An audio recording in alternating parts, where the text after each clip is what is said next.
નમસ્કાર દર્શક મિત્રો, @ગુજરાતમાં આપણું સ્વાગત છે। ગુજરાત ભાજપના નવા સંગઠનને લઈને કવાયત તેજ બની છે। આના માટે કમલમમાં સતત બેઠકોનો દોર પણ ચાલી રહ્યો છે। ત્યારે આ બધાની વચ્ચે ગુજરાત ભાજપના નવા સંગઠનને લઈને હાઈકમાન્ડે એક મોટો આદેશ કર્યો હતો, જેમાં ભાજપના મંડળોના પ્રમુખની જે વરણીની પ્રક્રિયા હતી તે સ્થગિત રાખવાનો આદેશ આપવામાં આવ્યો હતો। અને આના કારણે ભાજપના મંડળના પ્રમુખોની વરણીની પ્રક્રિયા હાલ પૂરતી સ્થગિત રાખવામાં આવી છે। જેના બાદથી જ એક પ્રશ્ન ઉઠ્યો છે કે એવું તો શું થઈ ગયું કે હાઈકમાન્ડે અચાનક જ આવો નિર્ણય લેવો પડ્યો? શું ફરીથી ભાજપમાં અંદરો અંદર કોઈ વિવાદ તો નથી સર્જાયો ને? જો કે સમાચાર એવા મળી રહ્યા છે કે આ સંદર્ભે હાલ તો રાજકીય ગલિયારાઓમાં એવી ચર્ચાએ ચકડોળે ચડી છે કે સિનિયર કાર્યકરોની નારાજગીને લઈને હાલ પૂરતી ભાજપના મંડળોના જે પ્રમુખ છે તેમની વરણીની પ્રક્રિયા પર બ્રેક લગાવવામાં આવી છે। કારણ કે તાલુકા પ્રમુખ માટે 40 વર્ષ તેમજ જિલ્લા પ્રમુખ માટે 60 વર્ષ સુધીની વય મર્યાદા પાર્ટીએ નક્કી કરી છે। અને આ વય મર્યાદા નક્કી થતાં જ સંગઠનના અનેક સિનિયર કાર્યકર્તાઓમાં નારાજગી જોવા મળી હતી।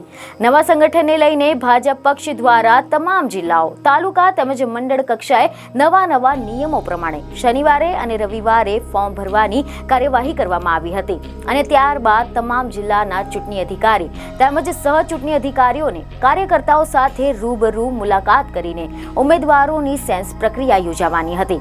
પરંતુ હવે તો હાલમાં જ આ કાર્યવાહી ભાજપ સંગઠન પર્વની સ્થગિત રાખવાનો નિર્ણય કરવામાં આવ્યો છે। કારણ કે આવનાર દિવસોમાં નગરપાલિકાની સંખ્યામાં વધારો થઈ રહ્યો છે, જેથી સીમાંકનમાં પણ ફેરફાર આવશે। અને આ જ બધા કારણોસર આગામી દિવસોમાં 580 જેટલા મંડળની રચના કરવામાં આવશે। અને આ તમામ પ્રમુખોની સત્તાવાર જાહેરાત પણ થશે। તેમજ 3 થી 4 દિવસ પછી ફરીથી સંગઠનની પુનર્રચના પ્રક્રિયા હાથ ધરવામાં આવશે। તેમજ 25 ડિસેમ્બર સુધીમાં તમામ મંડળોના પ્રમુખની વરણી થઈ જશે। મીડિયા રિપોર્ટ અનુસાર એવી પણ માહિતી મળી રહી છે કે 25 ડિસેમ્બર પહેલા તમામ મંડળના પ્રમુખોની સત્તાવાર જાહેરાત પણ કરવામાં આવશે। જ્યારે મળતી માહિતી પ્રમાણે મ્યુનિસિપલ કોર્પોરેશન વિસ્તારમાં કોઈ પણ પ્રકારનો વાંધો નથી, પરંતુ તાલુકા તેમજ જિલ્લાઓમાં હદમાં ફેરફાર થાય તો અનેક સમસ્યા ઉદ્ભવી શકે છે, જેને લઈને પણ આ નિર્ણય કરાર હોવાનું પ્રાથમિક વિગતો સામે આવી રહી છે। ભાજપ સંગઠન પ્રક્રિયા હાલ તો સ્થગિત કરવામાં આવી છે। વોર્ડ પ્રમુખ અને વોર્ડ મંડળ માટેની સેન્સ પ્રક્રિયા શરૂ કરવાની હતી, પરંતુ 40 વર્ષની વય મર્યાદાની સામે કાર્યકરોમાં પણ નારાજગી જોવા મળી રહી છે। ત્યારે હજુ પણ અનેક વોર્ડ તેમજ હદમાં ફેરફાર થઈ શકે છે, જેથી પસંદગી મુશ્કેલ બની ગઈ છે। અને આગામી 3 દિવસમાં સંગઠન પ્રક્રિયા સ્થગિત રહેશે।